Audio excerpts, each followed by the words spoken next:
So picture this. You build this brilliant algorithm, right? Yeah. It prints money in backtesting. I mean, you've tuned the parameters, you've forward tested it on Bitcoin, and it's just this beautiful, hyper-efficient machine. Right, the dream scenario. Exactly. Yeah. Right. So you do what, any logical quantitative trader would do. You scale it up. You apply that exact same strategy to 10 different cryptocurrency pairs, totally expecting your profits to just 10x. Absolutely. You turn the machine on, you walk away, wait for the dashboard to light up. But when you check back, your returns are maybe a third of what you projected. Your capital is just sitting there, totally idle. Just dead in the water. Yeah. Your 10 meticulously chosen pairs are somehow behaving like 3. So today, we are tearing down the illusion of algorithmic diversification.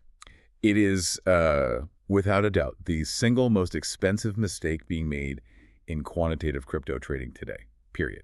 You take these standard, time-tested mathematical models from traditional finance, you plug them into cryptocurrency markets, and they don't just underperform. I mean, they completely shatter. Okay, let's unpack this, because whether you are an algorithmic trader trying to stop your portfolio from bleeding capital, or, you're just someone fascinated by the hidden plumbing of digital asset markets, this deep dive is definitely for you. Oh, absolutely. We are pulling apart this really, really fascinating masterclass in market mechanics.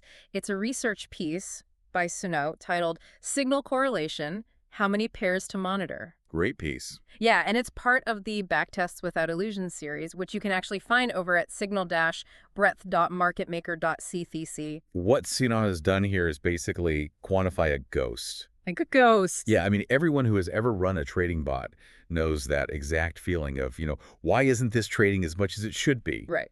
But actually pinning down the math of why your capital utilization is failing, well, that requires ripping up the way we think about correlation entirely. Let's start by putting some hard numbers on that ghost, because the core paradox here is just maddening if you don't know what's happening underneath it all. It really is. So imagine you have this strategy. Let's say it's a relatively selective algorithm. So it's active, meaning it actually holds an open position about 5% of the time on a single pair, like Bitcoin. So 95% of the time, it's just flat in stable coins. Exactly. It's waiting for a very, very specific statistical anomaly to present itself before it even thinks about deploying capital. Right. So now you want to leverage your architecture. You deploy the strategy across 10 pairs. You put it on BTC, ETH, Solana, Avalanche, maybe, a few mid-cap. Diversification. Right.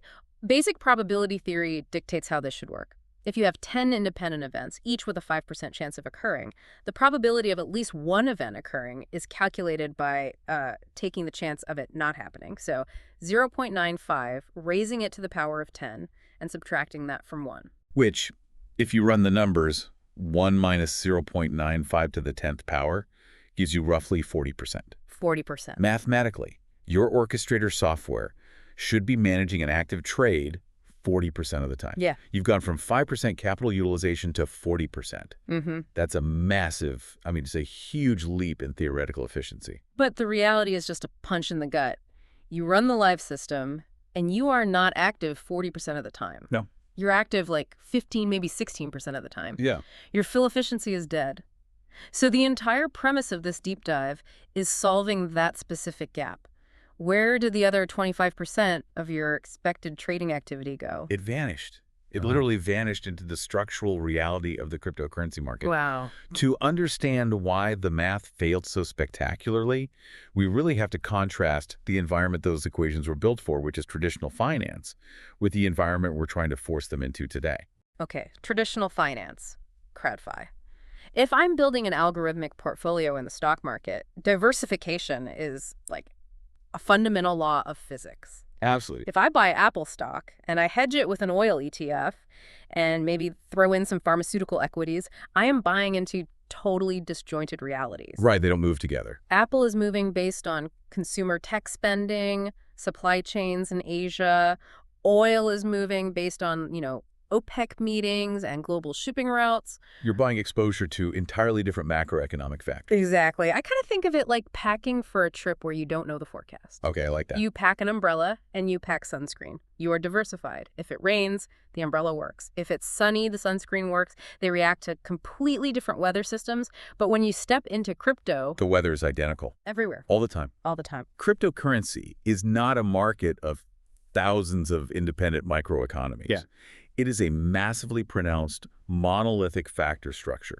There's really just one dominant gravitational force, and every single asset in the space is locked in its orbit. Bitcoin. Bitcoin. It's the macroeconomic sun of the crypto solar system. Right. I mean, if you look at the equity markets, the S&P 500 certainly influences all stocks, but individual companies can and do easily buck the trend based on, say, earnings reports. Sure.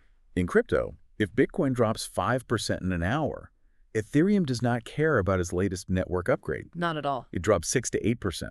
Solana will plunge 8 to 12%. The smaller, less liquid altcoins, they'll gap down 15 to 20%. They are tethered on a leash. And Suno's research actually uses principal component analysis PCA to put a very precise number on just how heavy that leash is. Now, for anyone who hasn't built a pricing model, PCA sounds super intimidating. But imagine it like this. You have this massive, chaotic cloud of data points in a 3D space, representing the price movements of 10 different crypto assets over time. Right. PCA is like taking a long stick and finding the single best angle to shove it through that cloud so it touches as many points as possible. That's a great visual. That first stick is your first principal component. It represents the strongest hidden current moving all the assets. And in a crypto portfolio of 10 pairs, the data shows that this first principal component, which we can safely proxy as Bitcoin's overall momentum, explains 65% of the total variance across the entire portfolio. 65%, that's huge. 65% of every wiggle, jump, and crash across 10 supposedly distinct assets is just a shadow of one single factor. Let that settle in for a moment. You thought you bought 10 distinct streams of data to feed your algorithm. But in reality, nearly 2/3 of the information you were processing is completely redundant. And the diminishing returns hit a wall immediately, right? Immediately. Because if we look at the subsequent sticks we shove through that data cloud, the second principal component explains 12% of the variance. Yep. The third explains 8%. The fourth explains just 5%. So if you sum those up, 65 plus 12 plus 8 plus 5, you hit 90%. Wow. 90% of all price variance across a 10-pair portfolio is explained by a maximum of 4 underlying factors. So out of 10 pairs, you realistically only possess a maximum of 4 mathematically independent assets. Exactly. The other 6 are just, what, noisy echoes? Just noise. Yeah. And this is why the TradFi probability math failed. You ran an equation assuming n equals 10 independent events. But the market structure dictates that your true n is closer to 4. Okay, I am going to push back on this a little bit. Go for it. Because I can hear quantitative developers screaming at their speakers right now. We're talking about algorithmic trading here. We are not pension fund managers buying and holding for a decade. Fair point. My algorithm operates on the 1-minute chart. It's looking at microstructure anomalies, order book imbalances, tiny relative strength fluctuations. Why does the daily overarching macroeconomic variance of Bitcoin matter to me? On a minute-by-minute basis, surely a Solana chart has its own unique, exploitable idiosyncrasies that my bot can trade entirely independently of what Bitcoin is doing at that exact second. Right? You are falling into the classic trap that destroys first-year quant funds in crypto. Really? Yes. You are conflating the asset's price with the algorithm's trigger. Oh. The pushback you just gave is entirely based on price correlation. Sunot's entire framework is built on forcing us to abandon price correlation and focused exclusively on signal correlation. Okay, that distinction feels like the hinge of this entire deep dive. We need to clearly separate the two, price correlation versus signal correlation. Price correlation is what we just described with PCA. It asks a really simple historical question. If asset A's price goes up by 1%, what does asset B's price do? Bitcoin and Ethereum have a high price correlation, historically hovering around like 0.8, 0 to 0.85. They trend together. But your algorithm doesn't trade broad trends. No, it trades specific binary moments in time. The entry criteria, yes. Signal correlation asks a totally different question.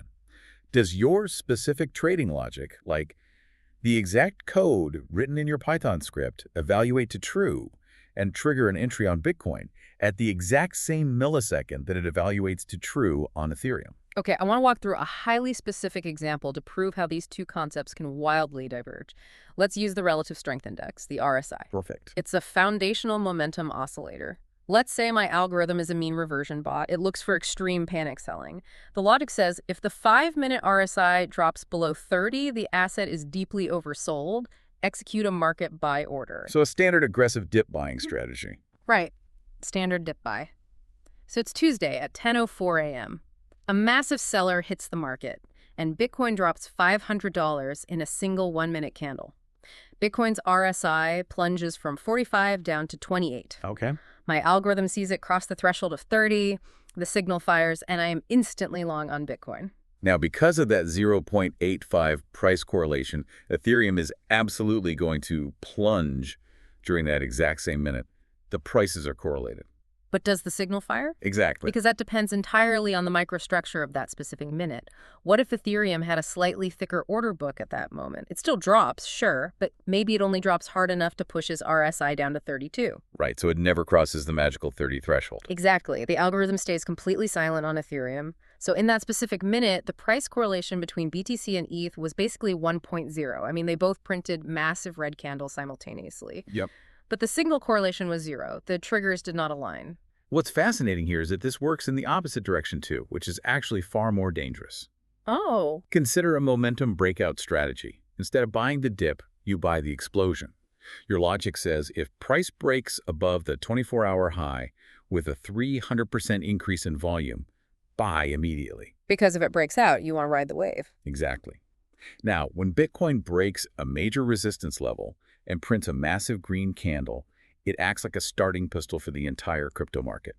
Ethereum, Solana, Avalanche, they all instantly print massive green candles. And they all smash through their own 24-hour highs simultaneously. Which means your software, your orchestrator, suddenly receives 10 screaming BUY signals in the exact same millisecond. Your signal correlation approaches 1.0. The software blindly follows its logic. It opens a long position on BTC, ETH, SOL, AVAX, and 6 other coins instantly. You look at your dashboard, you see 10 open positions, and you get this warm, fuzzy feeling of being wonderfully diversified across the entire digital asset landscape. And it is a complete delusion. You did not make 10 diversified bets. You made one hyper-concentrated, massively leveraged bet on a single microburst of market momentum, arbitrarily sliced into 10 different tickers. Wow. If that momentum was a fake out and the market reverses 2 minutes later, all 10 positions cascade into their stop losses at the exact same time. Yep. You suffer 10 losses on a single flawed thesis. You think you're wearing a belt and suspenders for safety, but mathematically, you're just wearing 10 belts all buckled together tied to a falling anvil. This is exactly why Sunat argues that monitoring N pairs does not mean you have N opportunities. If 10 pairs don't equal 10 signals, we have to throw out the traditional math entirely and adopt a framework that actually respects the reality of simultaneous triggers. Right, so we need a way to calculate what our portfolio is actually worth in terms of independent bets. And this is where the research borrows some heavy artillery from traditional statistics, right? Yeah. Sunat pulls from the concept of effective sample size, which statisticians use when dealing with autocorrelated data. Like, if you take the temperature of a room every second, you might have 3,600 data points in an hour, but you don't really have 3,600 independent pieces of information because the temperature at second 2 is entirely dependent on second 1.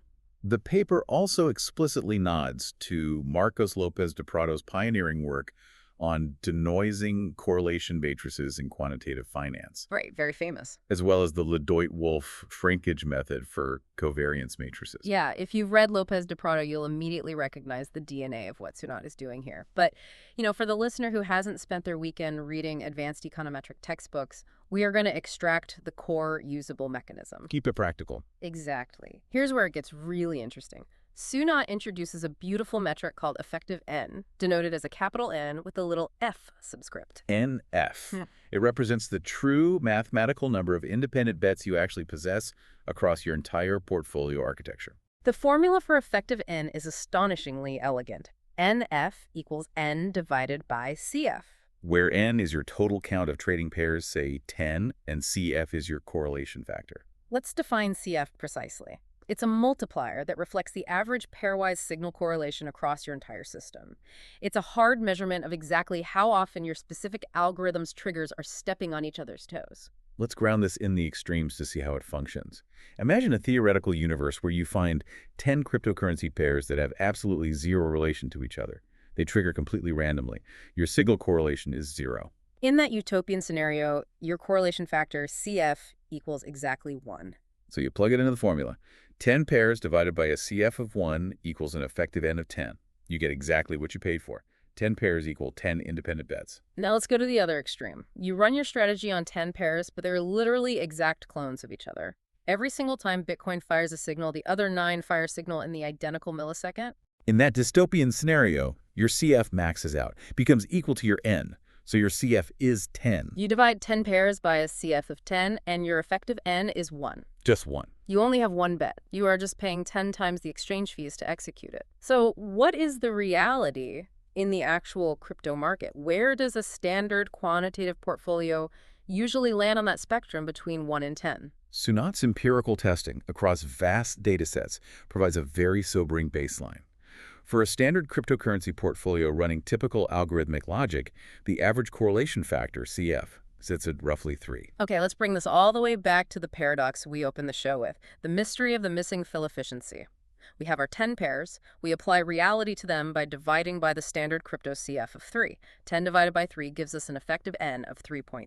Your 10 complex, carefully monitored data streams are generating the exact same statistical value as 3.3 completely independent assets. So we take our original TradFi probability formula 1 minus 0.95 to the power of n, but instead of raising it to the power of 10, we raise it to the power of 3.3. And if you calculate 1 minus 0.95 to the power of 3.3, you get exactly 0.156.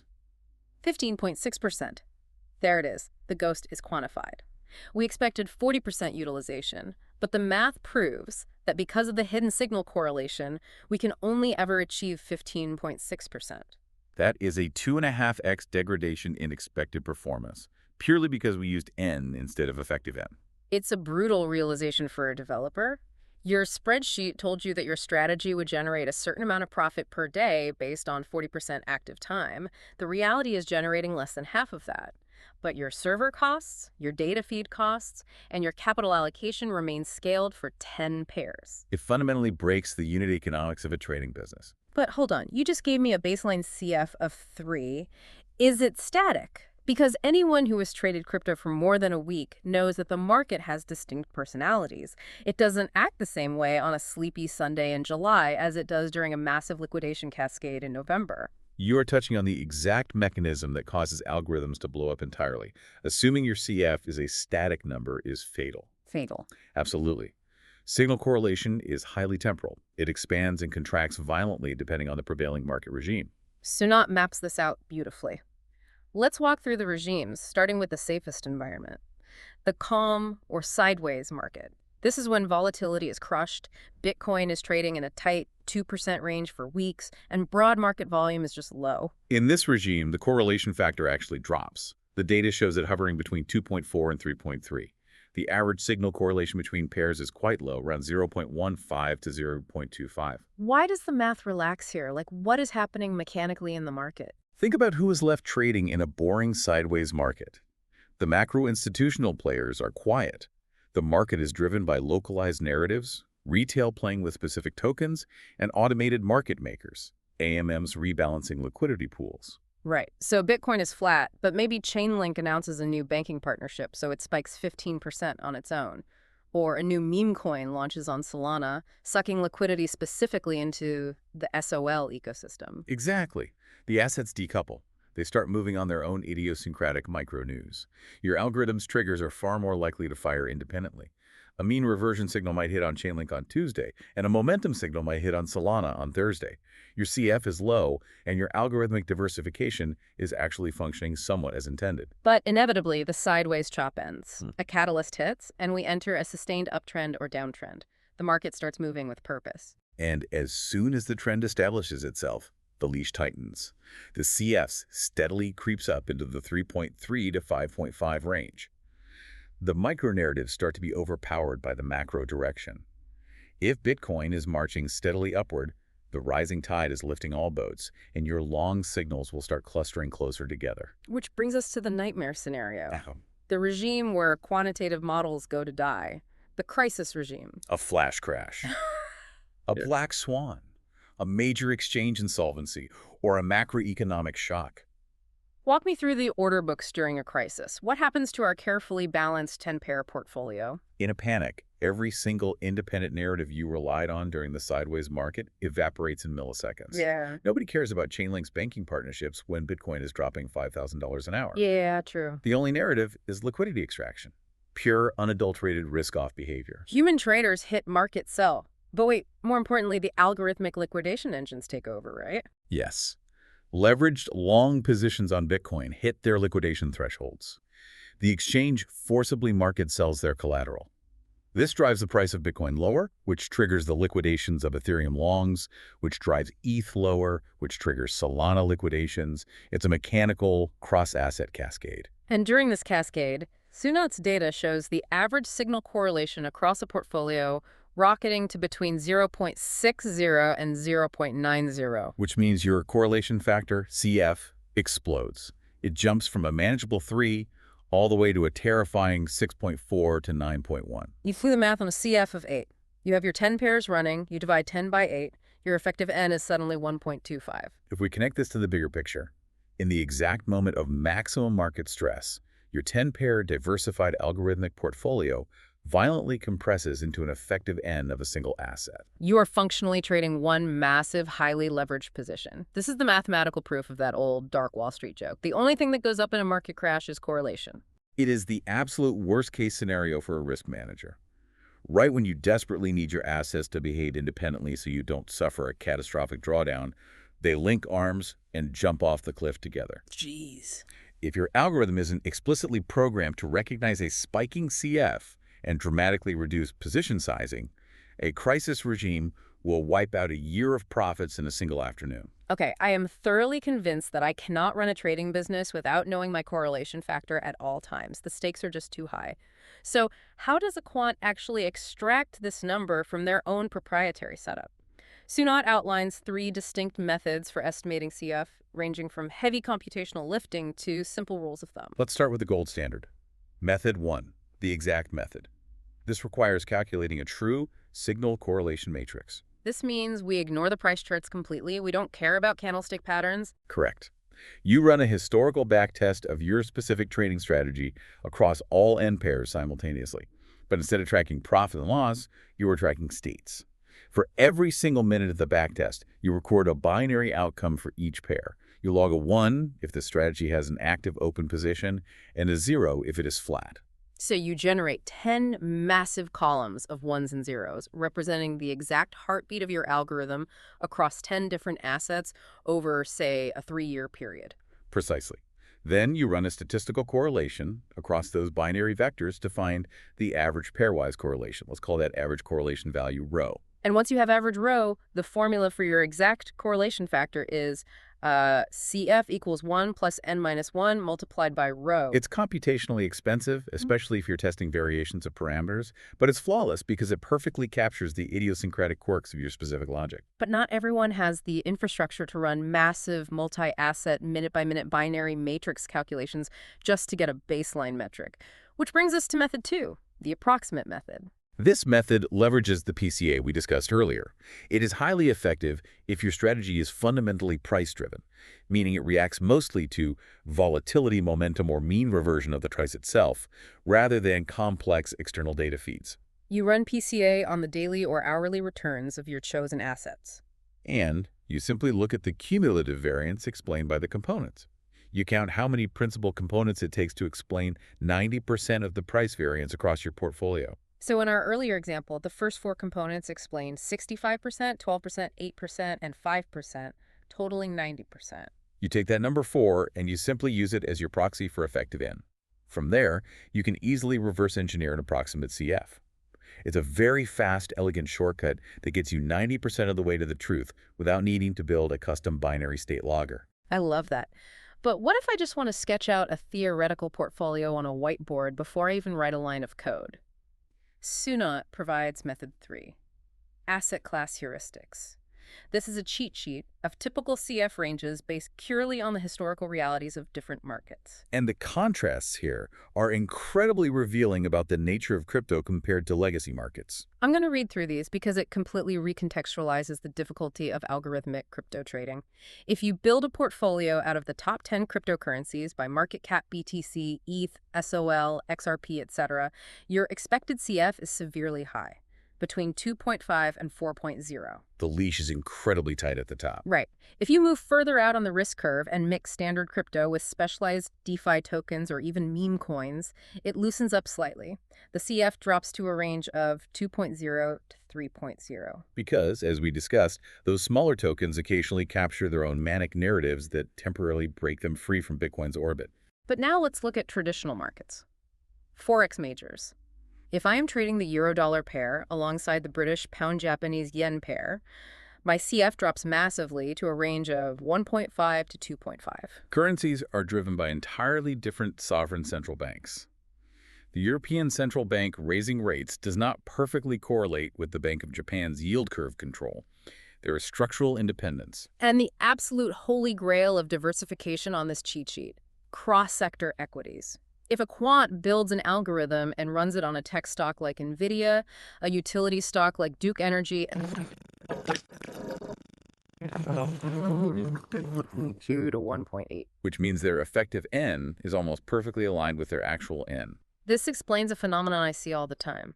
A hotshot quant leaves a Wall Street equity firm, decides they're going to conquer the crypto markets, and they blow up in 6 months. Why? Because they port their equity risk models directly into crypto. They build a strategy, apply it to Bitcoin and Avalanche, and their TradFi brain tells them, I have a 2-asset portfolio, my risk is halved. But with a crypto CF of 3... Exactly. Applying a strategy to 2 coins actually yields an effective N of less than 1. They haven't diversified at all. They've just doubled their exposure to the exact same trade while convincing their risk model they are safe. The foundational math of their system is fundamentally broken on day one. Okay, so we have the metrics. We understand effective N. We know how to calculate our correlation factor. Now we have to translate this abstract mathematics into the actual software engineering of our trading system. We need to talk about the orchestrator. The orchestrator is the central nervous system of your trading bot. It is the master script that sits above all the individual pair strategies. It receives the signals like buy BTC, sell ETH, and decides which ones actually get funded and executed based on your total available capital. It manages your slots. If you have $10,000, you might chop that into 5 slots of $2,000 each. Your orchestrator will only allow a maximum of 5 simultaneous open positions. Exactly. And the orchestrator's core objective is maximizing fill efficiency, keeping those 5 slots actively deployed in profitable trades as often as possible without exceeding capacity. To understand the nightmare the orchestrator faces, Sunot's research models 3 distinct strategy profiles, assuming a standard crypto CF of 3. Let's start with strategy B. This is a highly selective, low-frequency strategy. It's only active 5% of the time on a single pair. If I am running strategy B and my goal is just to achieve a modest 50% utilization, meaning I want my capital deployed half the time, how many pairs do I need to monitor? Because of the heavy signal correlation, you would need to feed your orchestrator data from 50 different cryptocurrency pairs just to keep it busy 50% of the time. 50 pairs, just to flip a coin on being active.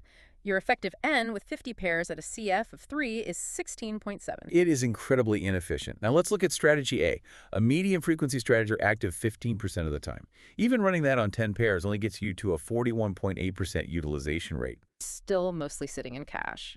And finally, strategy C. A high-frequency, trigger-happy strategy active 45% of the time. If you run this on 10 pairs, you finally achieve an impressive 89% utilization rate. On the surface, strategy C looks like the clear winner. But those utilization percentages are masking a critical flaw. They all assume a single-slot architecture, meaning the orchestrator only ever wants to take 1 trade at a time. In the real world, you are running multi-slot systems. Right. If I have 10 pairs, I want the capacity to take 3 or 4 trades simultaneously. If multiple beautiful setups occur, I don't want to leave money on the table. And this introduces the multi-slot bottleneck. Sunot provides the formula for multi-slot utilization. It's the minimum of your expected active pairs and your max slots, all divided by your max slots. Let me put real numbers into this to show how brutal this bottleneck is. Let's go back to strategy B, our highly selective 5% strategy. I allocate 3 trading slots to it, and I monitor 10 pairs. Because of correlation, my mathematically expected number of active pairs at any given millisecond is astronomically low. It is only 0.17. So we plug 0.17 into the multi-slot formula. The minimum of 0.17 and your 3 max slots is 0.17. You divide 0.17 by 3. And you get a fill efficiency of 5.6%. 5.6%. You wrote a brilliant algorithm. You connected to 10 separate WebSocket data feeds. You carved out 3 slots of capital, and 94.4% of the time, that capital is literally doing nothing. You are paying exchange connection fees just to watch paint dry. And it gets worse, that 5.6% fill efficiency. That is the analytical model. That assumes a smooth, theoretical distribution of signals over time. Sunak points out that when you actually run historical simulation data, when you feed real order book data into the orchestrator, the actual fill efficiency is often significantly lower than the analytical model predicts. Why does reality punish us even more than the pessimistic math? Because of temporal clustering. Real-world signals do not arrive in a polite, evenly spaced queue. Because of signal correlation, they clump together violently in a phenomenon known as an overflow. Walk me through a minute-by-minute overflow event. It's a quiet Thursday. Your orchestrator has 3 open slots and 10 pairs monitored. The market has been dead for 48 hours, 0% utilization. Suddenly, Jerome Powell sneezes during a press conference, and Bitcoin spikes 4%. The first principal component activates. Instantly. Within 300 milliseconds, all 10 of your pairs trigger a valid, mathematically sound BUY signal based on your momentum logic.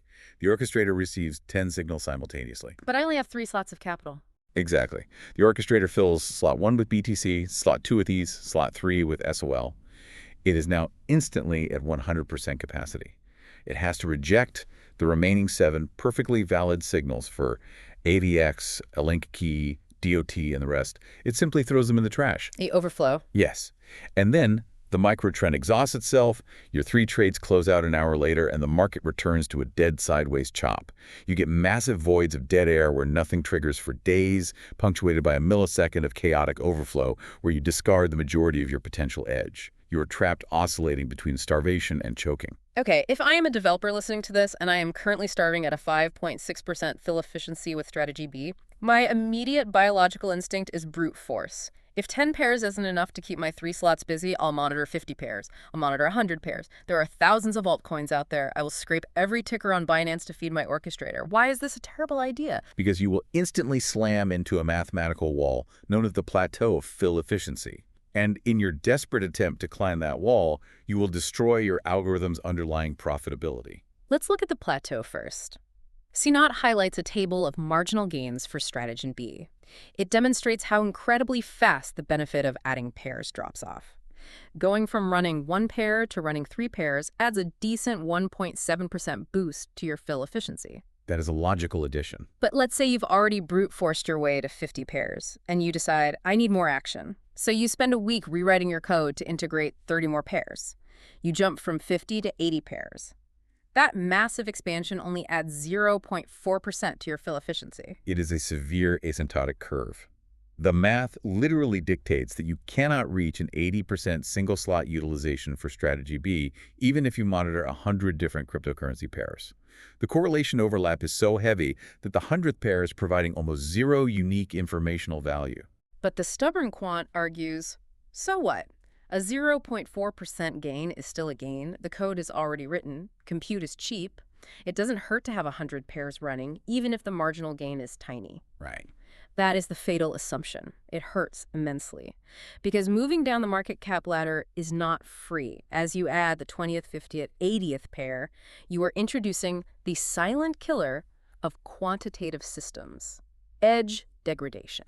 Edge degradation. Let's really unpack this, because this is where theory meets the vicious reality of the order book. Most quantitative traders build, test, and optimize their core logic on the deepest, most liquid pair in the world, BTC USDT. It is the gold standard. The order book is incredibly dense. $1 million of buying pressure might only move the price by a fraction of a percent. The bid-ask spread is microscopic. It's a highly efficient environment. So they perfect their parameters there, and then they assume they can just copy-paste that logic onto Dogecoin or some $50 million market cap governance token. And they are baffled when the bot starts hemorrhaging money. The algorithm's logical edge might still exist, but the mechanical friction of the altcoin market completely consumes the profit margin. Let's break down that friction. First, slippage. On BTC, if your algorithm fires a market buy order for $10,000, it gets filled exactly at the price you calculated. But if you fire a $10,000 market buy on a thin altcoin, there isn't enough volume at the best ask price. Your order slips up the order book, buying at progressively worse prices until it's filled. You instantly lose 1% of your theoretical profit just entering the trade. Second friction, the bid-ask spread. On Bitcoin, the gap between the highest buyer and lowest seller might be a single penny. On a microcap altcoin, the spread might be 0.5%. You have to pay a massive toll just to cross the spread and open the position, and you pay it again to close it. Third friction, microstructure manipulation. The pump and dump. Low liquidity coins are routinely manipulated by single large actors. A whale market buys 500K of a token. The price spikes violently. Your algorithmic momentum bot sees the spike, assumes it's a legitimate breakout, and fires a buy order right at the top. And milliseconds later, the whale dumps their entire position into the liquidity your bot just provided, crushing the price. Your strategy was sound on paper, but it was preyed upon by the toxic microstructure of the asset you added purely to chase fill efficiency. Sunat provides a P&L profit and loss table that perfectly illustrates this grim reality. Let's look at the degradation of edge. On your primary pair, BTC USDT, your algorithm might generate a phenomenal average profit of 0.89% per day. If you could scale that, you'd be a billionaire. You add your second pair, Ethereum. The daily P&L drops slightly, maybe to 0.82% because ETH is slightly less liquid. You add Solana, it drops to 0.75%. By the time you get down to your 10th pair, let's say DOGE USDT, the friction is so high that DOGE is only generating 0.12% P&L per day. The logical edge has been almost entirely eroded by slippage and spreads. But the true horror is the portfolio average. Because your orchestrator is now blindly taking trades across all 10 pairs, your portfolio's average P&L per day has plummeted from that beautiful 0.89% on Bitcoin all the way down to 0.53%. You nearly halved your systemic profitability. You traded a massive amount of high-quality edge for a minuscule 0.4% bump in quantity. In quantitative trading, quality degrades exponentially faster than quantity accumulates. We have a massive conflict here. We have two fundamental forces completely at war with each other. Force A is fill efficiency, which demands we increase N to avoid starving our capital slots. Force B is average edge, which plummets catastrophically as N increases. How does a developer reconcile this? You have to find the exact point of equilibrium. Sunat provides a unified model to solve this tension mathematically. It combines both competing forces into a single optimized metric, expected portfolio P&L per day. The unified formula is elegantly simple. Your portfolio P&L per day equals your average edge at N pairs, multiplied by your fill efficiency at N pairs, multiplied by 365 days. It creates a perfect optimization curve. As you increase N from 1 to 5, the massive gains in fill efficiency easily outweigh the minor drops in average edge, so your total P&L rises. But at a certain specific number of pairs, the lines cross.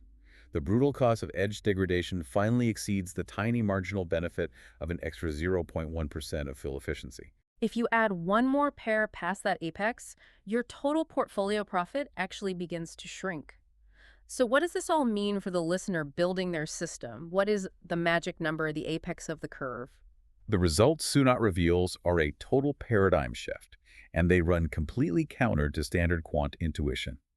Let's look at strategy B, our low-frequency strategy that only triggers 5% of the time. The one starving for trades. The one that intuitively feels like it needs 100 pairs to survive. The absolute mathematical optimum for strategy B is just 8 to 12 pairs. If you add a 13th pair, the slippage and spread of that lower-tier asset will destroy more profit than the rare extra trade it provides can generate. Wait, and 10 pairs, strategy B had a fill efficiency of less than 15% on a multi-slot setup. Are you telling me the mathematically optimal limit leaves the strategy sitting in cash 85% of the time? Yes.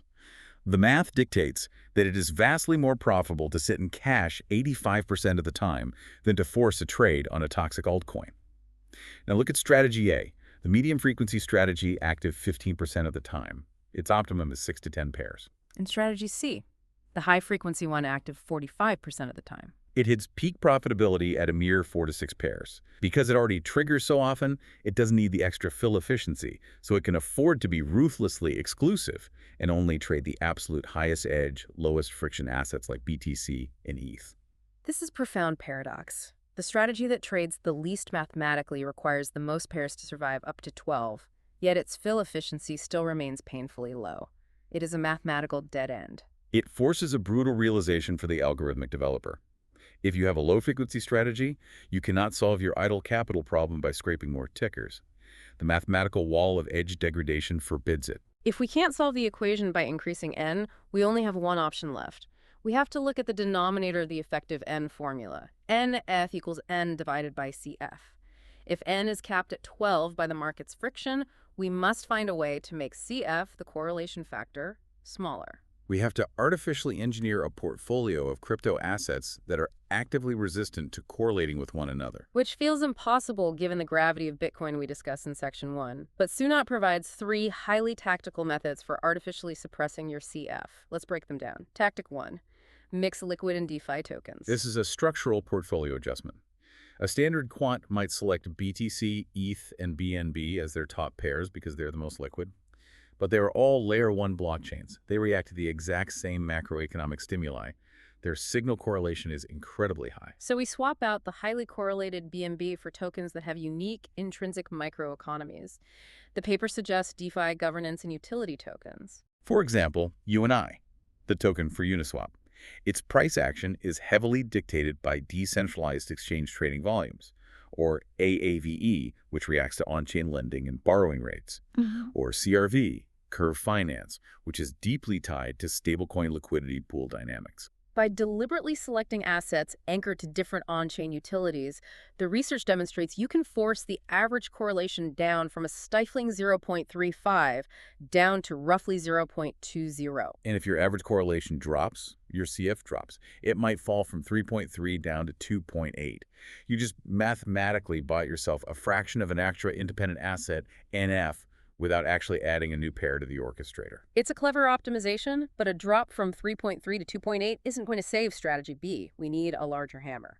This brings us to tactic 2, which I think is the most brilliant concept in the entire paper: anti-correlated strategies. This is where we stop trying to change the asset and we start changing the algorithmic logic applied to it.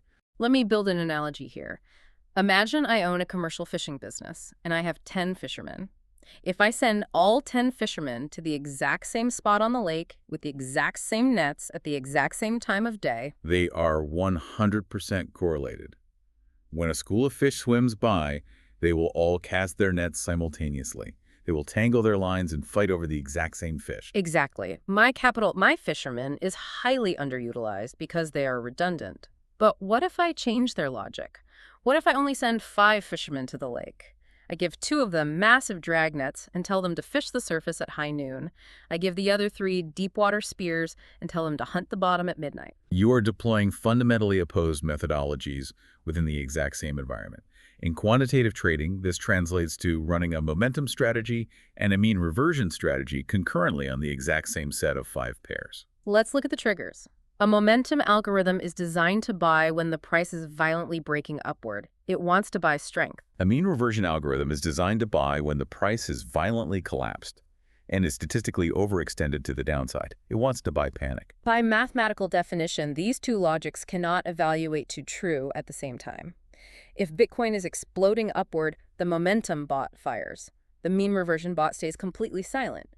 If Bitcoin crashes, mean reversion fires and momentum stays silent. Because they trigger under mutually exclusive conditions, their signal correlation is not just low, it crosses the 0 line. Their average row actually becomes negative. This is the aha moment of the entire deep dive. If we look back at the formula for the correlation factor, if the average correlation is a negative number, the CF actually drops below 1.0. And if your CF is less than say 0.8, when you divide your 5 pairs by 0.8, your effective N becomes 6.25. This is the only mathematical configuration where your effective N is actually greater than your total number of pairs. 5 crypto pairs, armed with anti-correlated logic, act as 6.25 completely independent assets. You have generated pure algorithmic diversification out of thin air. It is masterful portfolio architecture. And Tactic 3 pushes this even further by mixing entirely different market mechanics. Spot trading versus futures trading. Specifically, Sunat mentions integrating funding rate arbitrage strategies.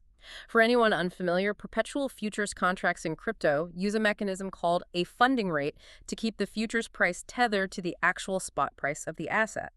If everyone is overwhelmingly long on futures, the futures price drifts higher than spot.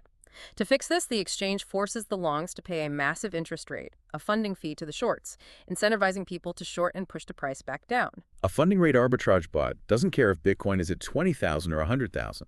It doesn't care about momentum or mean reversion. It only cares about the spread between the spot market and the futures market. It exploits divergences, whereas standard directional bots exploit convergences. Because the tracker is entirely decoupled from directional price action, adding an arbitrage bot to your orchestrator violently suppresses your overall portfolio CF. You are introducing an entirely alien species into the ecosystem, ensuring that your capital is deployed during totally unique market conditions. As we start to pull all these threads together, we need to place this entire conversation about CF into the broader context of a fully functional quantitative trading operation.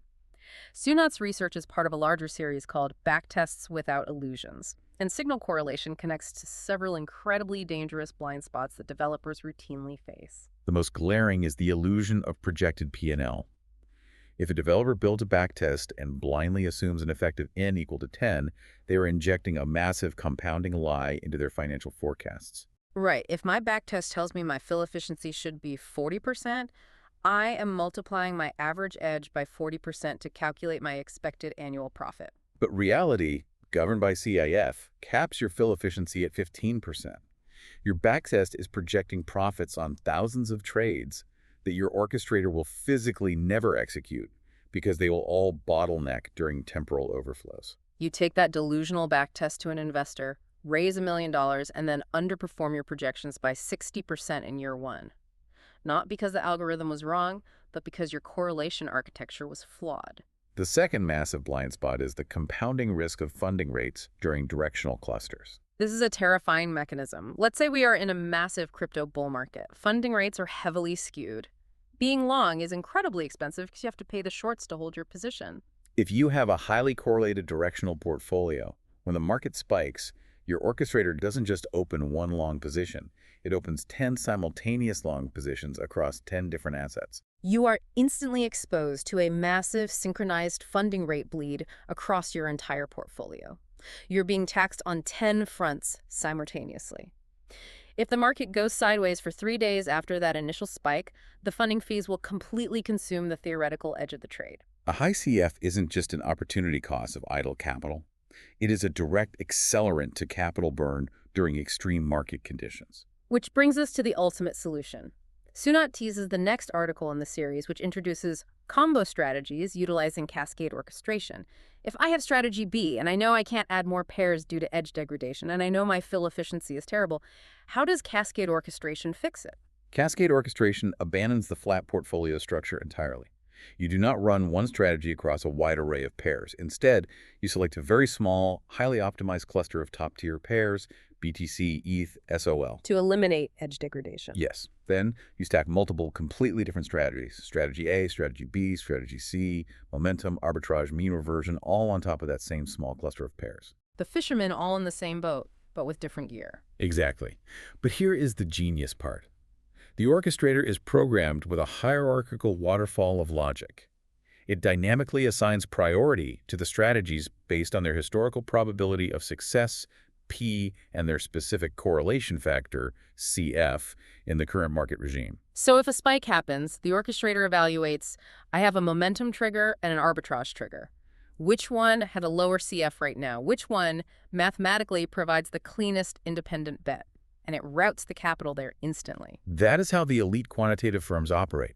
They achieve 90% capital utilization not by buying garbage altcoins on page 5 of CoinMarketCap, but by hypersaturating high-quality assets with diverse anti-correlated logical frameworks. It's an entirely different paradigm of quantitative engineering.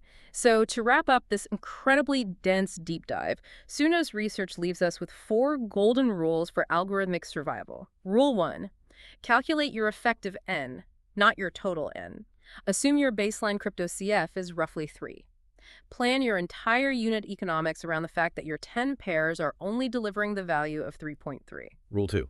Measure signal correlation, not price correlation. The fact that 2 charts look identical is irrelevant. The only thing that matters is whether your Python script prints execute at the exact same millisecond. Rule 3. Respect edge degradation. Adding low liquidity pairs aggressively lowers your average profit per trade through slippage and spreads. You must mathematically map the apex where the cost of friction outpaces the benefit of fill efficiency. And Rule 4. Focus relentlessly on lowering your correlation factor. Mix DeFi tokens with layer 1s, deploy anti-correlated logics like mean reversion against momentum, and utilize non-directional architectures like funding rate arbitrage. Those are concrete, mathematically rigorous takeaways that any developer can implement tonight. But before we sign off, I know you always see the broader implications of these systems. If we zoom out from the individual trader to the entire market ecosystem, what is the final unwritten consequence of everything we've unpacked today? This raises an important question. It raises a deeply unsettling question about the future fragility of the market itself. We discussed the crisis regime. We know that when human beings panic, their fear drives asset correlations to 1. Everyone hits the sell button blindly. The CF spikes to 9, and the market cascades. But look at the trajectory of the market today. Retail human trading is slowly being eclipsed by automated algorithmic bots. And what are the developers of those bots doing? They're all reading the exact same statistical models. They're all optimizing for the exact same high liquidity pairs to avoid edge degradation. They're all utilizing very similar momentum and mean reversion frameworks, and they are all coding extremely similar risk-off liquidation triggers. Oh, wow. I see the feedback loop you're pointing at. Are algorithmic developers, in their quest to mathematically optimize their portfolios, engineering a self-fulfilling prophecy of maximum signal correlation. If 80% of the market's capital is controlled by machines that are all mathematically programmed to seek safety under the exact same conditions at the exact same millisecond, the machines will act with a devastating simultaneity that uncoordinated human panic could never achieve. We think we are building diversified, robust algorithms to protect us from market crashes. But if everyone builds the same robust algorithm, the algorithms themselves become the catalyst. The quest for mathematical safety is paradoxically creating a market structure that is infinitely more correlated and therefore infinitely more prone to catastrophic, instantaneous flash crashes than ever before. The math is flawless in isolation, but when deployed by the herd, it becomes the cliff. A terrifying and perfect place to leave it. Thank you for joining us on this deep dive into the hidden mechanics of signal correlation. Go question your backtests, rethink your portfolio architecture, and we will see you next time.